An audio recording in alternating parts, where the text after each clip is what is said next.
I've got a confession to make. This is not a real TikTok comment, but I've heard this many times before and I wanted to address it. But how did I make that comment look like an official TikTok comment video response without any kind of software? Let me show you.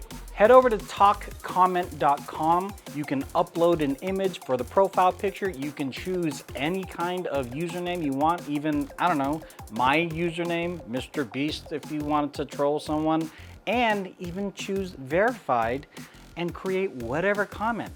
Download that as a PNG, then re-upload that to your phone in some form or fashion. Create a sticker, choose that comment, remove the background just in case there's no black, and then shoot your video. One additional tip I have is only have that comment show up for the first 5 seconds of your video. And yes, as far as the TikTok algorithm goes, you're not responding to anyone, it's just more of a visual call out. But if you wanted to do that, that's how you do it.